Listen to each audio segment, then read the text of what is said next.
Subscribe now and press the bell icon. नमस्कार दोस्तों, Abhishek Kumar Gupta ji YouTube channel में आपका स्वागत है। एक नए सवेरे के साथ आज हिस्ट्री के एक अच्छे टॉपिक मौर्य साम्राज्य के बारे में विस्तार पूर्वक जानकारी देखेंगे और इसमें विभिन्न प्रकार के राजा बिंदुसार, चंद्रगुप्त मौर्य, अशोक, कुणाल, बृहदत्त आदि के बारे में विस्तार पूर्वक जानकारी लेंगे। आइए पहला क्वेश्चन ये मौर्य साम्राज्य का देखते हैं। देखिए पहला क्वेश्चन, भारत का प्रथम साम्राज्य निर्माता कौन सा वंश था? 4 ऑप्शन दिए गए दोस्तों। इसका सही आंसर है ऑप्शन नंबर बी, मौर्य वंश। मौर्य वंश भारत का प्रथम वंश था। इसके बारे में देखिए व्याख्या समझते हैं। मौर्य साम्राज्य भारत की भूमि पर स्थापित किया गया सबसे पहला साम्राज्य था और यह साम्राज्य ऑक्सस नदी की घाटी से कावेरी की द्रोणी तक फैला हुआ था। चंद्रगुप्त मौर्य पहला ऐसा शासक था जिसने संपूर्ण भारत को राजनीतिक दृष्टि से एकता के सूत्र में पिरोया था। महापद्म नंद वंश का एक महान शासक था और उसने पौरवों, इक्ष्वाकुओं और प्रोद्योतों को, जो कौशांबी, कोशल और अवंती में शासन करते थे, उन्हें पराजित कर लिया और अधिकांश उत्तर भारत पर अपना साम्राज्य स्थापित कर लिया था।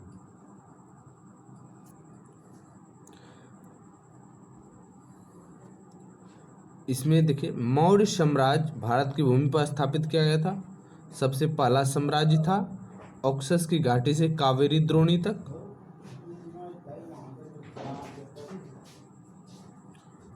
आइए नेक्स्ट क्वेश्चन देखते हैं। नेक्स्ट क्वेश्चन है, निम्नलिखित में से कौन भारत नहीं आया था? तो मेगास्थनीज आया था, वास्को डी गामा ने भारत की खोज की, फाहियान भी चीनी यात्री भारत आया था, कोलंबस जो था वो 1492 ईस्वी में अमेरिका की खोज की थी, इसलिए कोलंबस भारत में नहीं आया था। Option number B correct answer. आइए व्याख्या देखते हैं। व्याख्या है, मेगास्थनीज चंद्रगुप्त मौर्य के शासनकाल में भारत आया था। फाहियान जो था वह चंद्रगुप्त द्वितीय जिसे विक्रमादित्य के शासनकाल में भारत आया था। वास्को डी गामा द्वारा 1498 ईस्वी में भारत की खोज की गई, जबकि कोलंबस ने 1492 ईस्वी में अमेरिका की खोज की थी, अतः कोलंबस भारत नहीं आया था।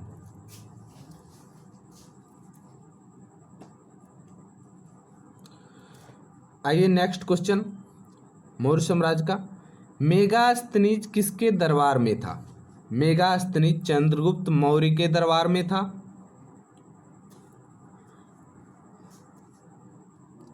व्याख्या भी, मेगास्थनीज चंद्रगुप्त मौर्य के दरबार में यूनानी शासक सेल्यूकस का राजदूत था। नेक्स्ट क्वेश्चन देखते हैं। क्वेश्चन है, मेगास्थनीज द्वारा रचित किस ग्रंथ से भारत के मौर्यकालीन इतिहास का पता चलता है? मेगास्थनीज ने एक ही पुस्तक लिखी जिसका नाम इंडिका था। Option number 1। इससे इंडिका बुक से भारत के मौर्यकालीन इतिहास की पूर्ण जानकारी मिलती है हमें।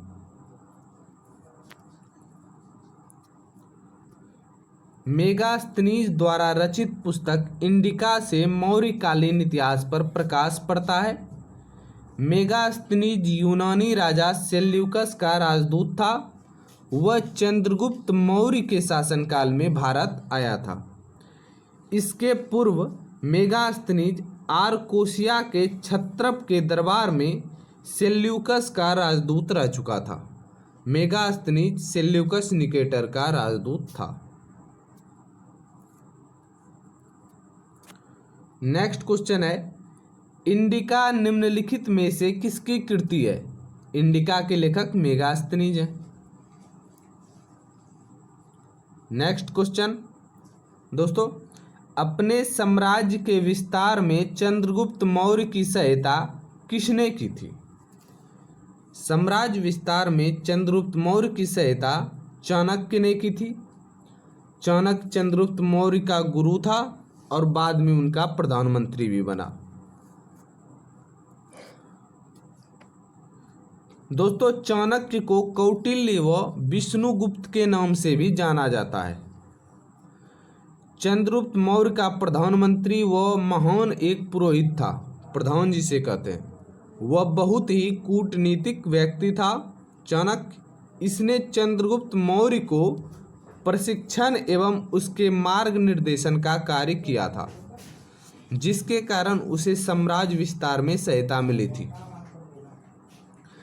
चाणक्य को द्विज सर्व भी कहा जाता है, जिसका अर्थ होता है श्रेष्ठ ब्राह्मण। नेक्स्ट क्वेश्चन,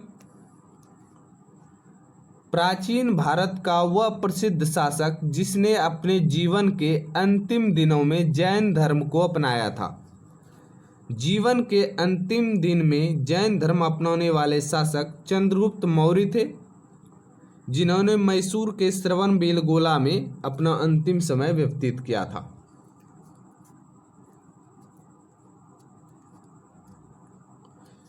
इनकी मृत्यु संलेखना विधि से हुई थी। आइए व्याख्या देखते हैं। मौर्य वंश के संस्थापक चंद्रगुप्त ने जीवन के अंतिम दिनों में जैन धर्म को अपनाया था तथा जैन अनुश्रुति के अनुसार उसने मैसूर के श्रवणबेलगोला में संलेखना द्वारा मृत्यु का वरण किया था। चंद्रगुप्त मौर्य ने जैन साधु भद्रबाहु से जैन धर्म की दीक्षा ली थी।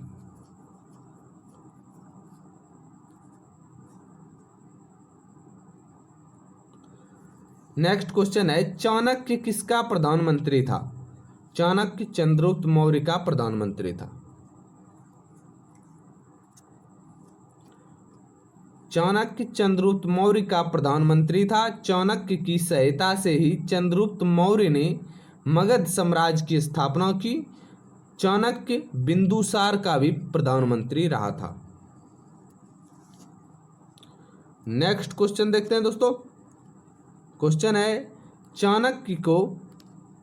चाणक्य को निम्न से जाना जाता है। चाणक्य को इन ऑप्शनों में किस नाम से जाना जाता है? तो चाणक्य को कौटिल्य, विष्णुगुप्त के नाम से जाना जाता है। तो विष्णुगुप्त है, आंसर सत्य है। देखिए यहाँ पे व्याख्या द्वारा समझते हैं चाणक्य के बारे में। चाणक्य को इतिहास में विष्णुगुप्त या कौटिल्य के नाम से जाना जाता है, लेकिन पुराणों में चाणक्य को द्विज सर्व कहा गया है, जिसका अर्थ श्रेष्ठ ब्राह्मण होता है। चाणक्य ने राज शासन के ऊपर अर्थशास्त्र नामक प्रसिद्ध ग्रंथ की रचना की थी। अर्थशास्त्र जो है वह 15 अधिकरण तथा 180 प्रकरणों में विभक्त किया गया है और इनके श्लोकों की संख्या 4000 बताई गई है अर्थशास्त्र में। नेक्स्ट क्वेश्चन है 10 नंबर। क्वेश्चन है, निम्नलिखित में कौन सा भारत का प्राचीनतम राजवंश है? भारत का प्राचीनतम राजवंश मौर्य वंश है। इसकी स्थापना देखिए कब हुई थी, किसने की थी? मौर्य राजवंश भारत का प्राचीनतम राजवंश है। इसकी स्थापना चंद्रगुप्त मौर्य ने की थी। चाणक्य या कौटिल्य चंद्रगुप्त मौर्य का प्रधानमंत्री था।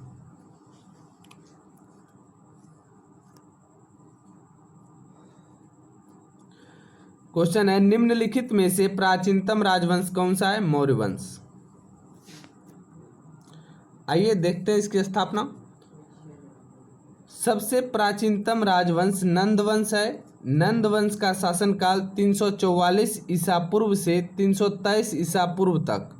मौर्य वंश का शासनकाल 322 से 184 ईसा पूर्व, जबकि गुप्त वंश का शासनकाल 320 से 554 ईस्वी तथा पल्लव वंश का शासनकाल 171 ईसा पूर्व से 26 ईस्वी तक था।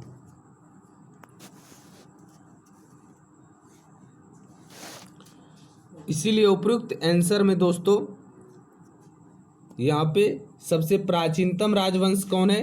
तो आंसर हो जाएगा नंद वंश। और नंद वंश का शासक उस समय घनानंद था। इसकी स्थापना महापद्म नंद ने की थी। नेक्स्ट क्वेश्चन है, अशोक ने बौद्ध धर्म के प्रचार के लिए विदेशों में किसको भेजा था? अशोक ने बौद्ध धर्म के प्रचार के लिए विदेशों में संघमित्रा को भेजा था। ऑप्शन नंबर सी। अशोक बौद्ध धर्म का समर्थक था। उसने बौद्ध धर्म के प्रचार के लिए अनेक भिक्षुओं को नियुक्त किया था। इसी क्रम में उसने अपने पुत्र महेंद्र और पुत्री संघमित्रा को श्रीलंका में बौद्ध धर्म के प्रचार के लिए भेजा था।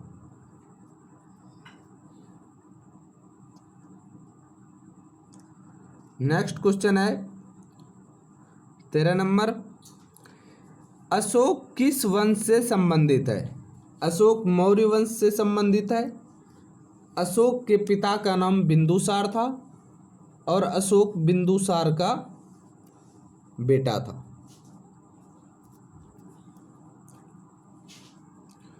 अशोक मौर्य साम्राज्य से संबंधित है।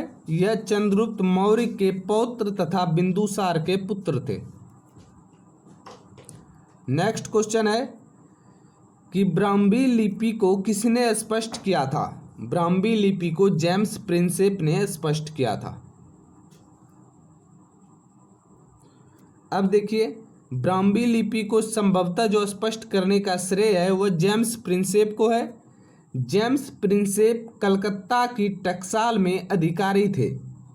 उन्हें प्राचीन भारतीय संस्कृति और कला में काफी रुचि थी। नेक्स्ट क्वेश्चन है, अशोक के अभिलेख को सर्वप्रथम किसने पढ़ा था? अशोक के अभिलेख को सर्वप्रथम जेम्स प्रिंसेप ने पढ़े थे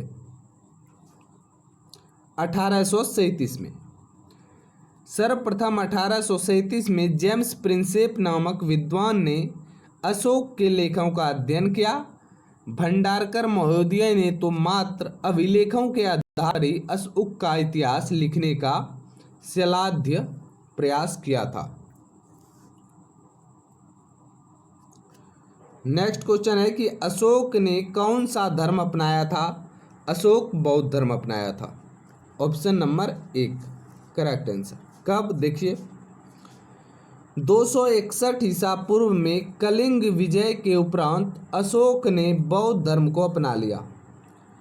इसका प्रमाण ब्राह्मू लघु स्तंभ लेख से मिलता है। अशोक बुद्ध धम्म संघ का अभिवादन करते हुए, यह भी क्वेश्चन पूछा जा चुका है ब्राह्मू स्तंभ लेख वाला। किस लेख में अशोक को बौद्ध धर्म का अभिवादन करते हुए देखा गया है? ब्राह्मू लघु स्तंभ लेख। नेक्स्ट क्वेश्चन है, अशोक अभिलेखों में प्रायः जिस नाम से अशोक संदर्भित है वह है, अपने अभिलेख में अशोक को किस नाम से जाना जाता है? तो वह है प्रियदर्शी। Option number 1। अब प्रियदर्शी का अर्थ देखिए क्या होता है। अशोक के प्रायः सभी अभिलेखों में उसे देवा नाम प्रियदर्शी कहा गया है, जिसका अर्थ होता है देवताओं का प्रिय राजा। नेक्स्ट क्वेश्चन है, सम्राट अशोक पर कलिंग युद्ध के प्रभाव को निम्न पर देखा जा सकता है। सम्राट अशोक पर कलिंग युद्ध के प्रभाव को कहाँ पर देखा जा सकता है? तो इसका सही आंसर है ऑप्शन नंबर बी, चट्टान आलेख पर। ये देखिए कौन सा आलेख है? तो अशोक के 13वें शिलालेख से कलिंग युद्ध तथा उनके परिणामों के विषय में विस्तृत जानकारी मिलती है। कलिंग युद्ध की हृदय विदारक हिंसा एवं नरसंहार ने अशोक के हृदय स्थल को परिवर्तित कर दिया था और उसने सदैव के लिए युद्ध नीति का परित्याग करके धम्म विजय की नीति का श्री गणेश किया था और उसने बौद्ध धर्म को अपना लिया। नेक्स्ट क्वेश्चन देखते हैं, बहुत इंपॉर्टेंट है। किस स्थान के निकट प्रसिद्ध कलिंग युद्ध लड़ा गया था? तो प्रसिद्ध कलिंग युद्ध ढौली नामक स्थान पर लड़ा गया था। देखिए ढौली कहाँ पड़ता है? उड़ीसा में। कलिंग युद्ध प्राचीन काल में उड़ीसा राज्य में ढौली नामक स्थान के निकट लड़ा गया था। इस स्थान से दीर्घ शिलालेख भी प्राप्त हुए हैं। नेक्स्ट क्वेश्चन देखते हैं। सारनाथ में किस सम्राट का स्तंभ है? तो जैसे ही क्वेश्चन स्तंभ का है या अभिलेख शिलालेख, उसमें हिचकिचाना नहीं दोस्तों, अधिकतर का आंसर अशोक सम्राट ही होता है। शिलालेख, अभिलेख, स्तंभलेख। देखिए सम्राट अशोक ने बौद्ध धर्म अपनाने के बाद धर्म के प्रचार के लिए अनेक कार्य किए थे। उन्होंने भगवान बुद्ध से संबंधित स्थानों पर सम्राट द्वारा स्तंभलेख एवं शिलालेख बनवाए गए थे। भारत का जो प्रसिद्ध राज चिन्ह सारनाथ स्थित अशोक के सिंह स्तंभ की अनुकृति है। इनका निर्माण भी अशोक ने करवाया था। अशोक के पौत्र दशरथ ने 4 गुफाएं बनवाई थी। कड़ी, चौपाड़, सुदामा, विश्व झोपड़ी, आजीविकाओं के रहने हेतु।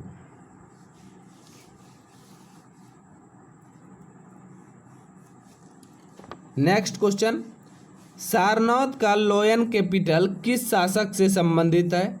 तो अशोक।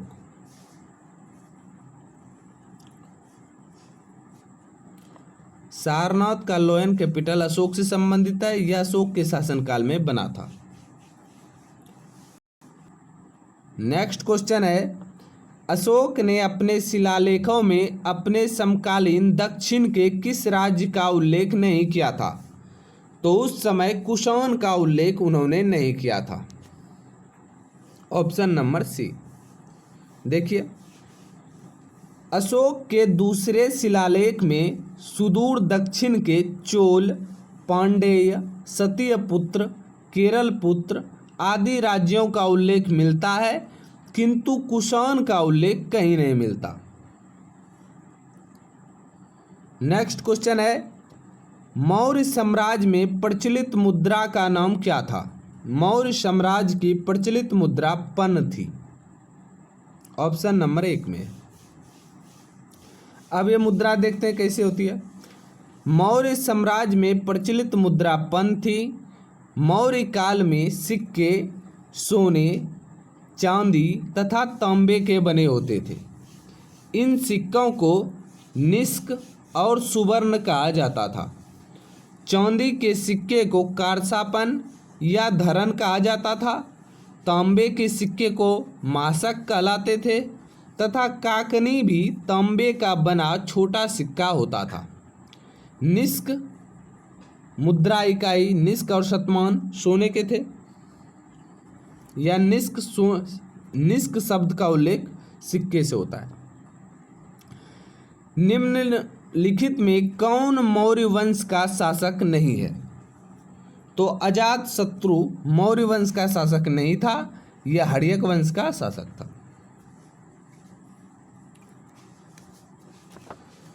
अजातशत्रु हर्यक वंश का शासक था। इसने 492 से 460 ईसा पूर्व तक मगध पर शासन किया। अजातशत्रु का उपनाम कुनिक था और यह बिंबिसार का पुत्र था। इसने अपने पिता की हत्या कर दी थी और इनकी हत्या इनके पुत्र उदयन ने कर दी थी। नेक्स्ट क्वेश्चन पे आते हैं। 25 नंबर है। निम्नलिखित में से अशोक का उत्तराधिकारी कौन था? अशोक का उत्तराधिकारी कुणाल हुआ।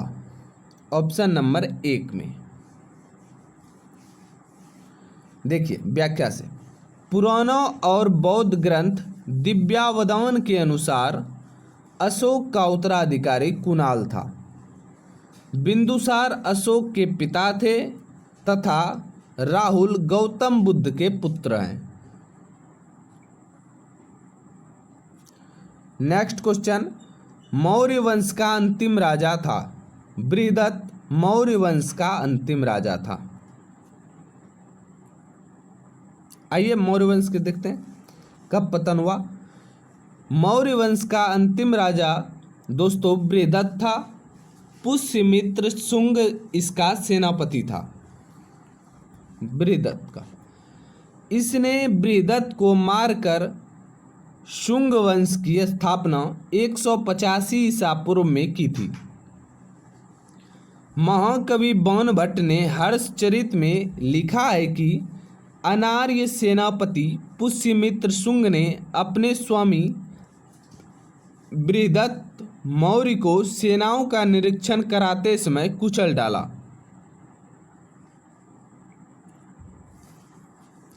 नेक्स्ट क्वेश्चन है, प्रसिद्ध सांची स्तंभ किसके समय में बना था? तो सांची स्तंभ अशोक के समय बना था।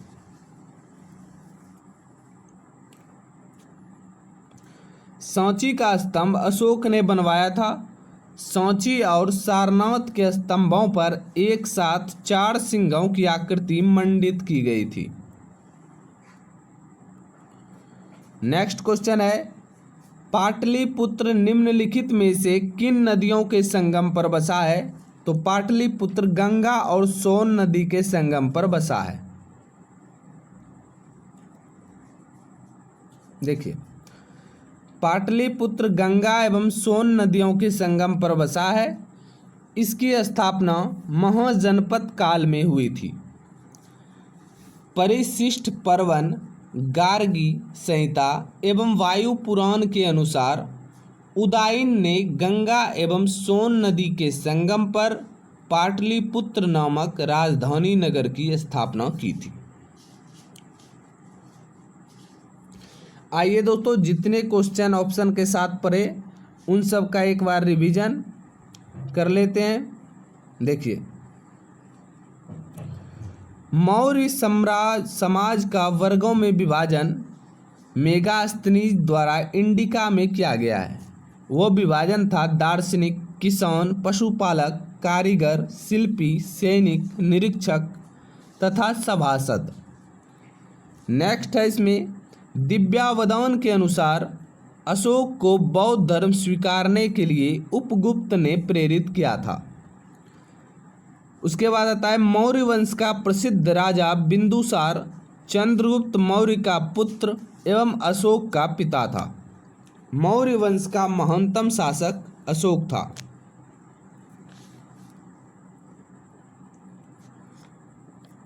नेक्स्ट है बौद्ध धर्म का संदेश देने के लिए अशोक ने शुंगमित्र, देवानामप्रिय व मिनांडर में से किसी को भी विदेश नहीं भेजा था।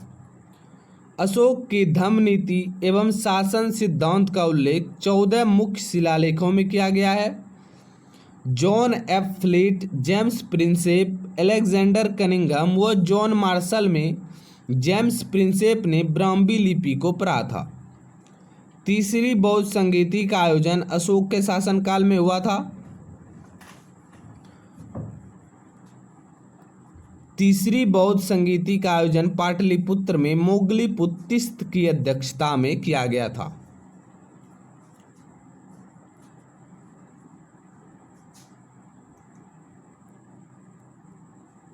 देखिए, पाटलिपुत्र, तक्षशिला व उज्जैन मौर्य साम्राज्य के अंग थे, जबकि रामेश्वरम उनके अंग नहीं है।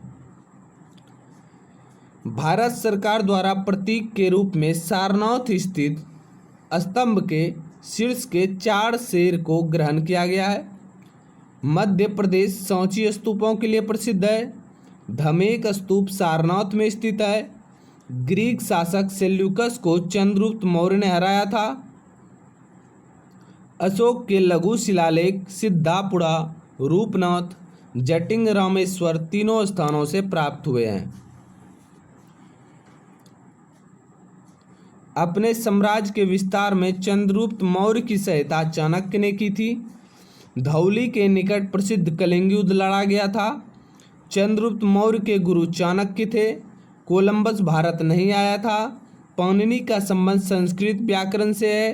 अशोक के प्रयत्नों से बौद्ध धर्म एक वैश्विक धर्म बन गया। अशोक मौर्य वंश का शासक था।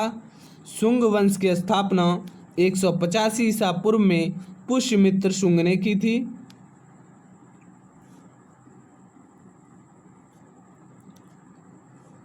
चंद्रगुप्त मौर्य चाणक्य के सहयोग से मगध के सिंहासन पर बैठा। अशोक ने राधागुप्त के सहयोग से मौर्य सिंहासन को ग्रहण किया था। ये क्वेश्चन देखिए, अशोक ने राधागुप्त के सहयोग से मौर्य सिंहासन को ग्रहण किया। बिंदुसार आजीवक संप्रदाय का आश्रय दिया था। मौर्य प्रशासन में सन्निधता कहलाने वाला मुख्य अधिकारी कोषाधिकारी था। धम्म नीति का प्रतिपादन अशोक द्वारा किया गया। अशोक ने श्रीलंका में बौद्ध प्रचारक भेजा। मौर्य वंश का संस्थापक चंद्रगुप्त मौर्य था। चाणक्य प्रसिद्ध राजा चंद्रगुप्त मौर्य के सलाहकार थे।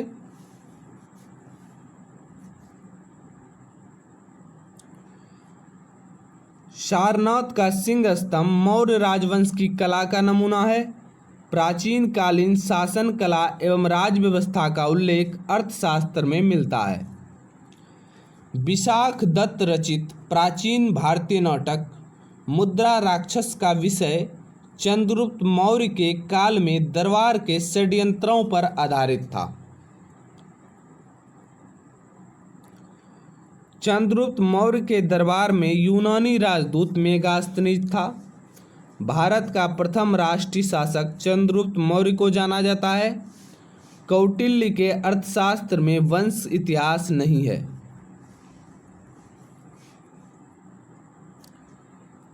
मौर्य काल के 80 खंभों वाले असेंबली हॉल के खंडहर कुम्हरार पटना से संबंधित है। 14 मेजर रॉक एडिक्टस अशोक से संबंधित है। अर्थशास्त्र के रचयिता विष्णुगुप्त चंद्रगुप्त मौर्य के समकालीन थे। प्राचीन भारत में कलिंग की राजधानी तोसली थी। सारनाथ का लॉयल कैपिटल अशोक से संबंधित है। अशोक के स्तंभ पर अशोक चक्र के नीचे सत्यमेव जयते शब्द लिखा हुआ है, जिसका अर्थ होता है हमेशा सत्य की विजय होती है। दोस्तों, वीडियो अच्छा लगे तो लाइक, कमेंट और शेयर जरूर करें। अगर समझने में कोई दिक्कत हो तो कमेंट द्वारा लिखकर जरूर बताएं। जय माता दी।